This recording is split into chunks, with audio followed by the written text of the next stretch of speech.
Bissouma's Yeah, gone. as well. Yeah. So, and we've also seen United holding on to their goalkeeper Onana for the game against you.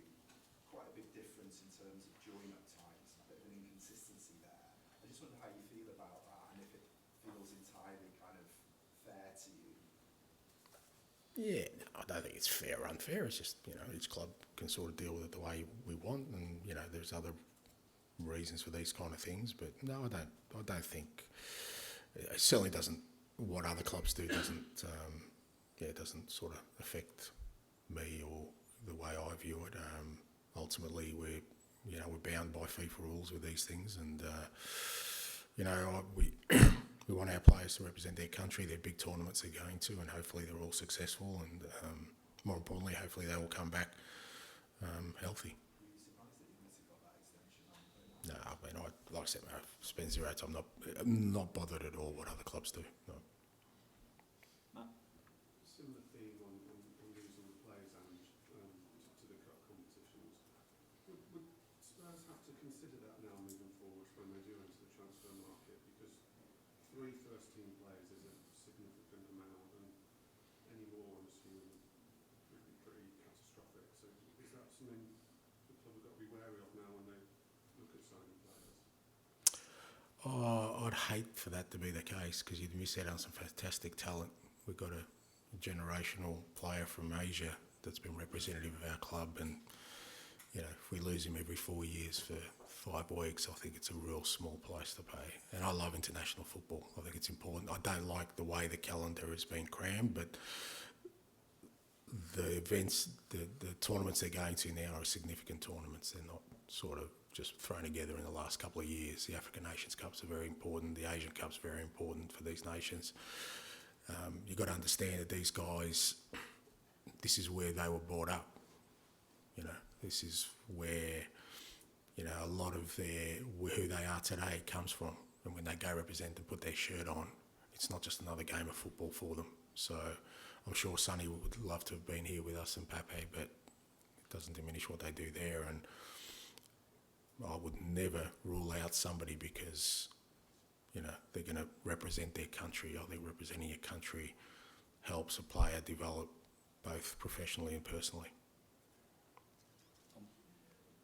You talked about Sonny earlier and what a good player he's been this season. And he's been nominated for Player of the Month as well. The Asia Cup's been on the agenda for a long time though, so how long have you been preparing for this absence, and how do you feel as prepared as you could be? Yeah, we've been preparing since the start of the season, but I wasn't preparing to lose half a dozen other players at the same time. So, you kind of understand that. I mean, if we had some of our injured players available and fit, the absence would be diminished, albeit he's still a significant person at our football club. Like I said, it's not just about what he does as a player. He's the captain of the club. He's been our leader, our standing leader from day one, on and off the field, and it's a significant absence. So, but from that perspective, in terms of the presence he had on the field, if Romero and Maddison were available, then yeah, you could diminish it, but they're not available. So, with all the other challenges we've got, it makes it more difficult. But it's been like that from day one. I think we've had to overcome these things, and it's just another challenge for us. And Vincent Kompany at times this season has had some criticism from the outside saying we should change his style, adapt to the Premier League. It sounds quite familiar to some of the things that have been thrown at you this season. How much do you sort of respect the way he's stuck to his guns, and how hard is it to do that?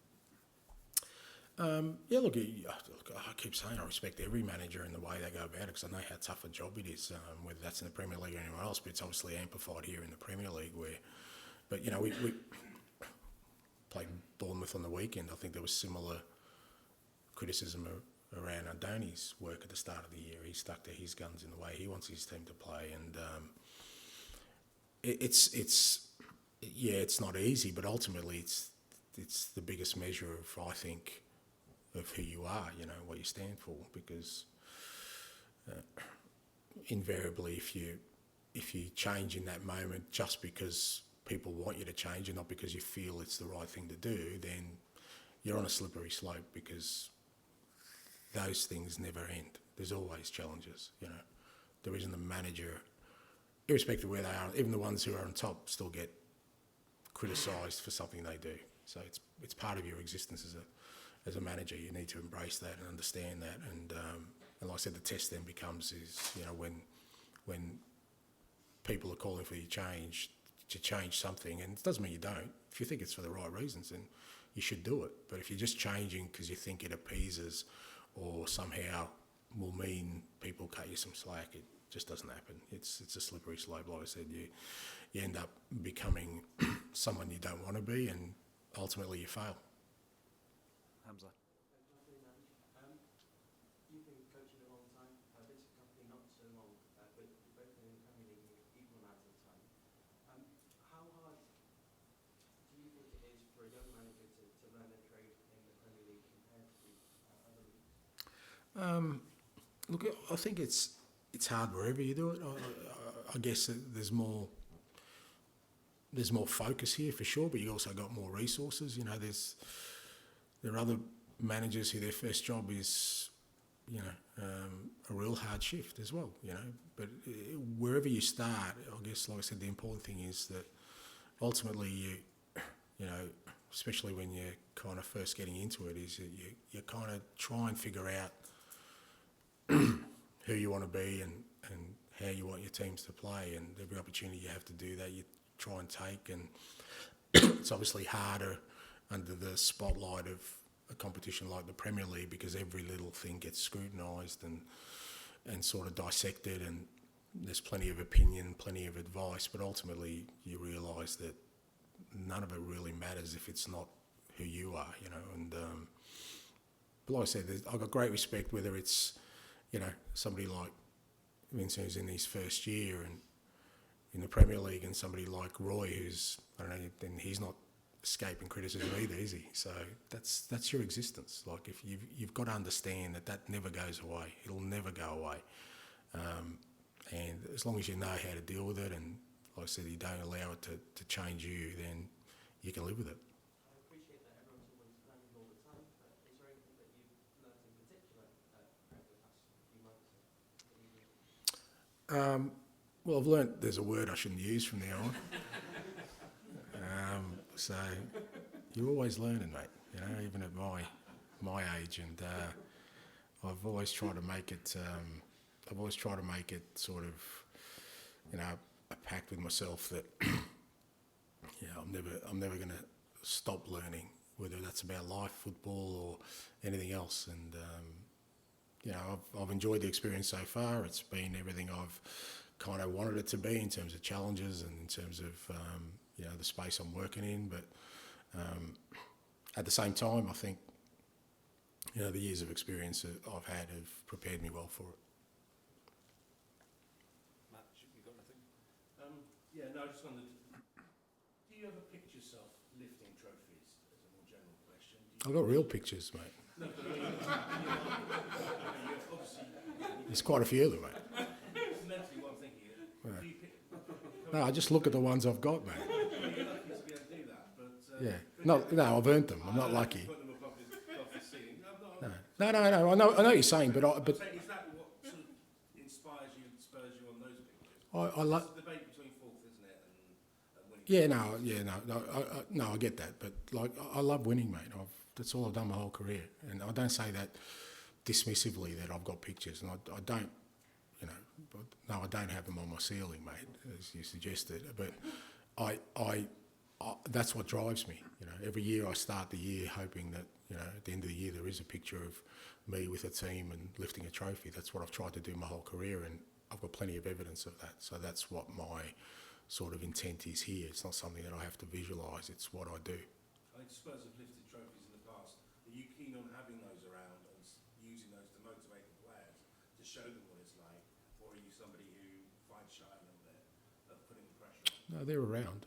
They're around. The people who've had success at this football club are rightly honoured. If you walk in, you know, the home dressing room, that's the only pictures we've got up there. Teams and individuals that have won things, because we know how important it is to our supporters in this football club. So they are honoured. You don't hide those things away. you absolutely put them up as an example of who we want to be. And because of Spurs' history, is it a bigger deal, the FA Cup, at this club, than perhaps it would be at other Premier League clubs?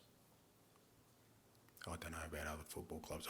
Again, I'd hate to think there'd be any football club who wouldn't care about winning a pretty significant trophy. But certainly for us, like I said, we want to try and win every competition we're in, because I think that's the stature of this football club. What do you do with your winners' medal? Are you someone who has a little trophy room type thing in your house, or is it put in the attic?